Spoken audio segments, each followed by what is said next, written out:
Il était une fois une étoile qui errait dans l'immensité du ciel. Un jour, elle survola une grande planète bleue.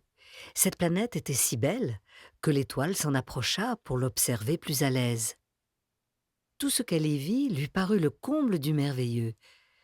Elle qui, de toute éternité, ne connaissait du monde que l'air et le feu. Voici qu'elle découvrait les océans profonds, peuplés de poissons multicolores, les montagnes drapées de nuages, les forêts noires et vertes, giflées par les pluies, l'odeur charnue et grisante de la terre. L'étoile n'en croyait pas ses yeux, et se dit que les êtres vivants sur une pareille planète avaient bien de la chance. Ah, si seulement elle pouvait être l'un d'entre eux! Elle descendit encore et survola un désert.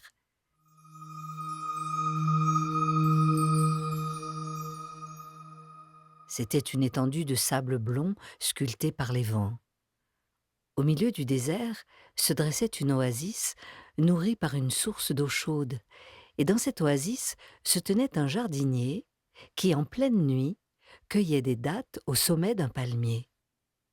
Ce jardinier était presque nu, son corps était maigre et sa peau desséchée par le soleil. Ses pieds calleux s'agrippaient aux écorces de l'arbre comme des mains.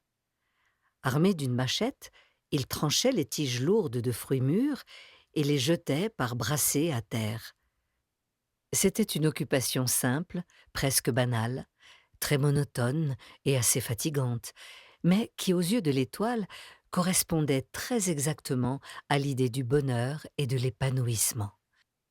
Elle ressentit en elle un désir fou de se fondre dans ce tableau parfait, de devenir à la fois ce désert blond, cette oasis verte, cette source d'eau chaude, ce palmier dressé comme un doigt pointé vers le ciel, ces dattes dorées, et ce jardinier qui n'avait rien, qui avait tout, et qui passait sa vie à cultiver sa joie.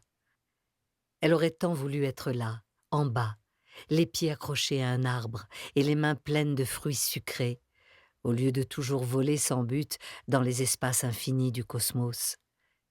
Elle, si légère, si mobile, si aérienne, elle aurait donné l'éternité pour un peu d'eau, quelques racines et de beaux fruits.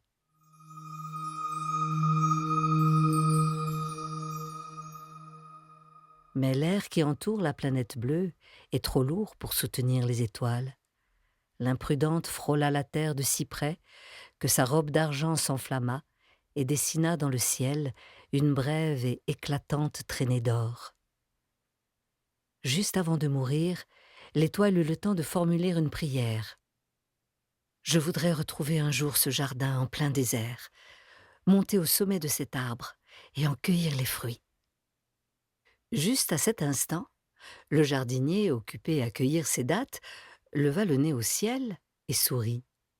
Tiens, une étoile filante.